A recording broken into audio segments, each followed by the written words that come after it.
저는 40대 미혼 여자예요. 지방에서 나고 자란 저는 20대 때 서울로 올라왔습니다. 서울에 따로 아는 사람이 없었기에 먼저 올라와서 생활하고 있는 오빠의 집에서 함께 살았어요. 그 당시 오빠는 혼전 임신으로 새언니와 결혼하여 아들과 딸을 하나씩 두었습니다.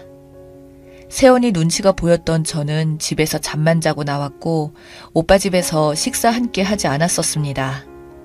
그도 그럴 것이 오빠와 새언니는 사이가 좋지 않아 매일 싸우기 일쑤였고 매일 밤 아이들은 싸운 엄마와 아빠가 무서우면 제가 안아주며 다독였거든요.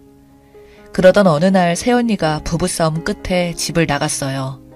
그때 큰 조카 나이 7살, 작은 조카 나이 5살이었습니다.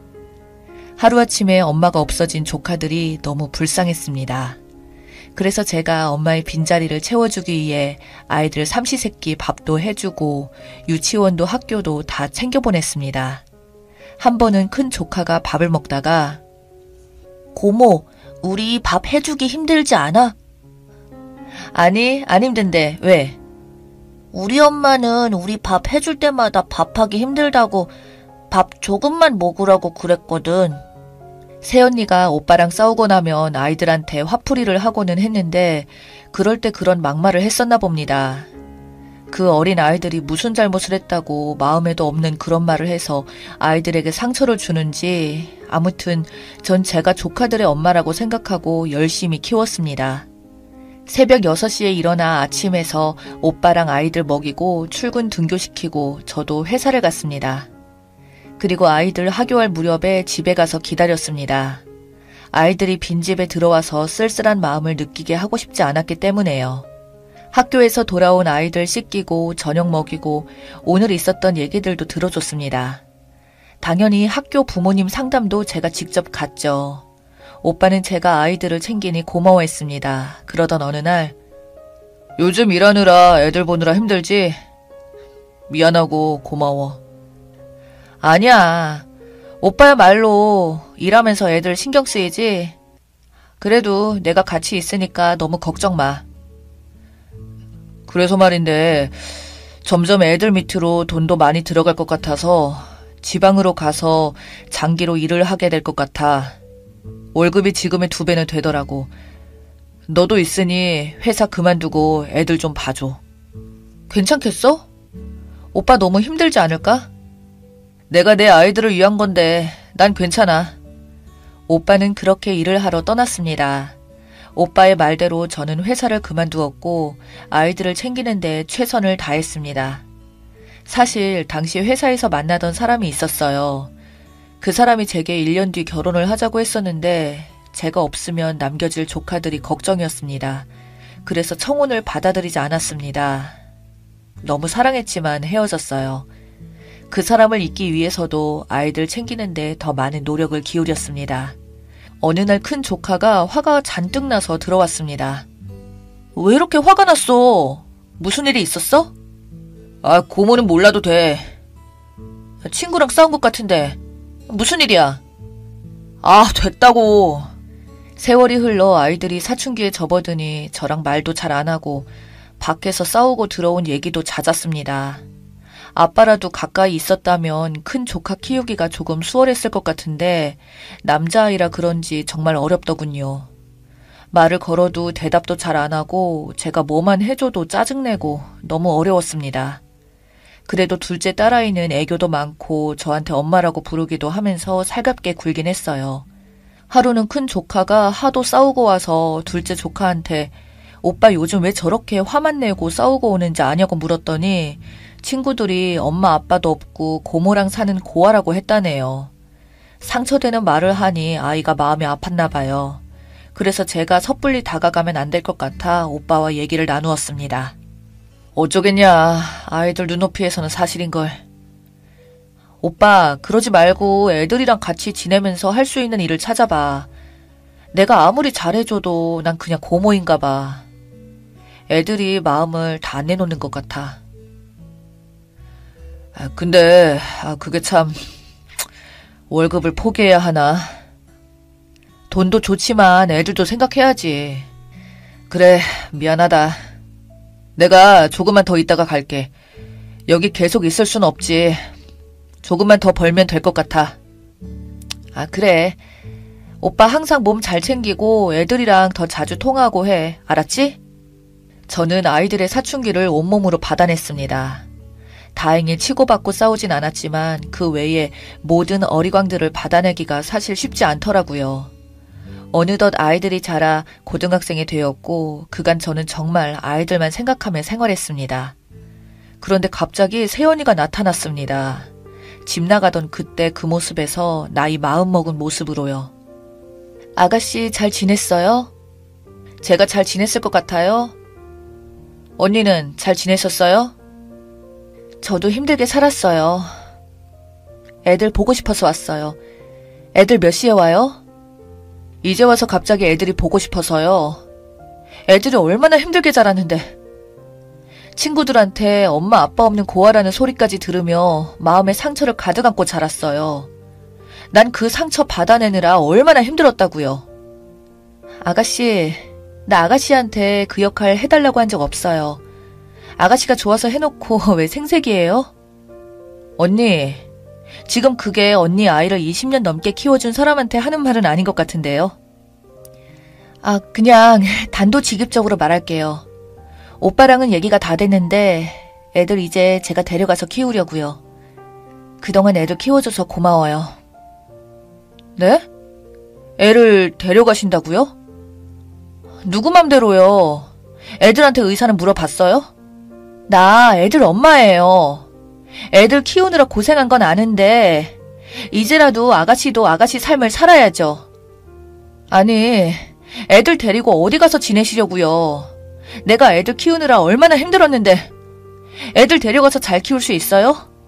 엄마 자식 간의 일이니 제가 그 사이를 갈라놓을 수는 없겠죠. 그런데 저한테 이 정도 물어볼 권리는 있다고 생각해요. 저도 오빠랑 성격이 안 맞아서 맨날 싸우니까 집 나간 거지. 나가서도 애들 잊어본 적 없어요. 그리워했다고요. 그래서 닥치는 대로 열심히 일해서 돈 모았어요. 같이 지낼 집도 구해놨고요. 오빠에게 연락을 했습니다. 전화를 받지 않더군요. 그리고 문자가 옵니다. 세연이랑 얘기 끝냈어. 애들 보내. 고생 많았다. 너무 허무했습니다. 지난 10년간 아이들은 제가 키웠지만 부모가 아닌 이유로 저는 어떤 의견도 말할 수 없었습니다. 학교에서 돌아온 아이들은 엄마를 만났습니다. 작은 조카는 엄마를 보자 그동안 보고 싶었다며 끌어안고 울고불고 하더군요. 왜 안 그렇겠어요. 5살 때 헤어졌으니 보고 싶었겠죠. 큰 조카는 엄마를 보더니 냉정하게 굴더군요. 하지만 결과적으로 모두 엄마를 따라간다고 합니다. 그 길로 아이들은 짐 싸서 갔어요. 집에 혼자 남겨져 있는데 갑자기 빈털터리가 된 것 같았습니다. 마음에 빈털터리가 된 거겠죠. 당장은 누군가를 위해 밥과 집안일을 하지 않아도 돼서 좋았을 만도 한데 대신 너무 슬펐습니다. 거울 속 제 모습을 들여다보는데 웬 아줌마가 한 명 있더군요. 지나간 세월이 너무 아까웠습니다. 돌릴 수 없는 이 시간들을 저는 누구를 위해 썼을까요? 아이들은 제게 연락 한 번 없었습니다. 어찌 지내는지 너무 궁금했는데 괘씸해서 꾹 참았습니다. 오빠 가족에게 철저히 이용당한 기분이 들더군요. 참담했습니다. 그런데 계속 그렇게만 있고 싶지 않아 활력을 찾기로 했습니다. 일을 다시 시작했고 저 스스로도 꾸몄습니다. 그동안 만나지 못했던 친구들에게 연락해서 만나기도 했고 취미생활도 했습니다. 삶에 생기가 돌더군요. 나를 찾아가는 과정 같아 매일이 좋았습니다. 그 사이사이 연애도 하고 오빠 가족에게 얽매이지 않고 지냈습니다. 물론 문득 아이들의 안부는 궁금했지만 그냥 무소식이 희소식이라고 생각했고 그렇게 10년이 지나고 그 사이 저는 마음 맞는 좋은 사람을 만났습니다. 결혼식은 따로 올리지 않고 혼인신고만 하고 살림을 차렸어요. 그는 너무 따뜻한 사람이었습니다. 서로 바라는 이상도 같고 여러 가지 면에서 저희는 비슷했습니다. 그렇게 평화로움이 계속되던 어느 날 잊고 지냈던 세연이에게서 연락이 왔습니다. 전화를 받을까 말까 고민하다 아이들 소식도 궁금하고 해서 전화를 받았어요. 여보세요? 아가씨, 잘 지내시죠? 언니는 여전하시네요. 갑자기 사라졌다 나타났다가요. 애들은 잘 지내죠? 애들도 잘 살죠. 연락한 건 다른 게 아니라 이번에 큰애가 결혼하거든요. 어머, 정말요? 언니, 그래도 애들 결혼한다는 연락도 해주고 고마워요. 아우, 이제 정말 다 컸네요. 저한테는 아직 아이 같은데 가정을 꾸린다니. 그래서 말인데요. 장가를 보내려니 돈이 제법 많이 드네요. 아가씨도 애들 엄마나 다름없잖아요. 애들 결혼시키는데 고모가 축의금 준다고 생각하고 돈 좀 보내주세요. 네? 언니 저한테 돈 맡겨놨어요? 애들 키울 때도 돈 한 푼 안 주셔놓고 갑자기 애들 결혼도 저보고 돈을 보태라고요? 제가 언니한테 받을 돈이 있는 것 같은데요. 아가씨 그렇게 안 받는데 진짜 야박하네요. 가족끼리 다 그런 거지. 돈 없으면 그냥 없다고 하면 되지. 왜 말이 길어요? 그래요. 돈 없어요. 그러니까 그런 일로 저 찾아오지 마세요.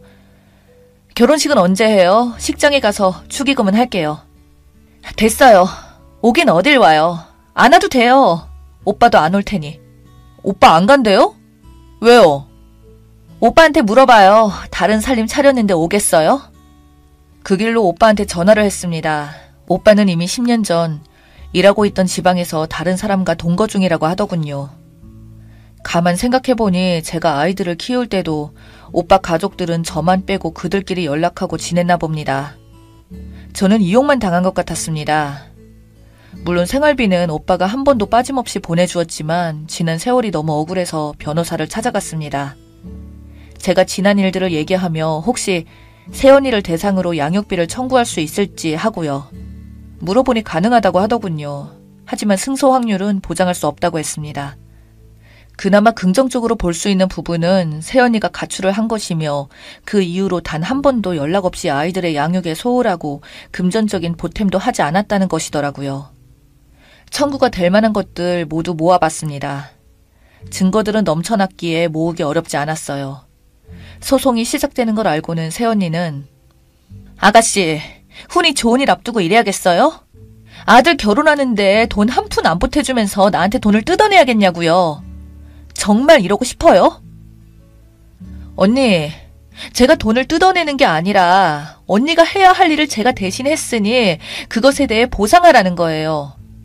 저한테 부탁하신 적은 없지만 제가 해야만 하는 일이었잖아요. 언니 그렇게 집 나가고 오빠는 지방으로 일하러 가고 저 없었으면 애들 어쩔 뻔했어요? 피는 물보다 진하다는데 아가씨는 아닌가 봐요? 그럼 언니는 피는 물보다 진해서 생떼 같은 5살, 7살 자식 새끼 하루아침에 놓고 뒤도 안 돌아보고 왔어요? 새언니는 말문이 막히는지 아무 말도 못합니다. 제가 아이들 키운 10년 세월을 생색내고 싶었던 건 아닙니다.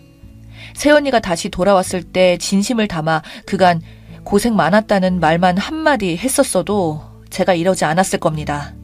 그런데 저 진짜 아가씨 몸으로 애들 키우는 것도 너무 어렵고 힘들었는데 감사의 말 한마디 없는 게 괘씸했습니다. 전 지금 소송 중입니다. 변호사님 말씀대로 피소할 수도 있겠죠. 만약 그렇게 된다고 해도 괜찮습니다. 대신 다음에 비슷한 일로 돈이 필요할 때 더 이상 저를 찾아오지 못하겠죠. 제게 인생이 다시 한번 주어진다면 그땐 제가 조카를 도맡아 키우지 않고 오빠 집안의 일이고 애들도 알아서 키우라고 할 것 같습니다. 제 인생이 아까워서냐고요? 아니요. 아이들 키우면서 보람되고 행복했던 적도 많았기 때문에 그렇지 않아요. 다만 부모라면 아이들만 낳아놓고 잘 키워야 하는 의무는 다하지 않는 오빠 부부가 괘씸하고 부모 사랑 못 받고 자란 아이들이 안쓰러워서요. 그런데 그런 마음으로 키운 조카들이 제 손을 떠난 지 10년이 되었는데도 연락 한 번 안 오네요. 엄마와 지내는 것이 너무나 좋은가 봅니다. 저도 더 이상 조카들에게 연락 오는 것은 기다리지 않고 제 남편과 함께 행복하게 지내보렵니다. 지금까지 들어주셔서 감사합니다.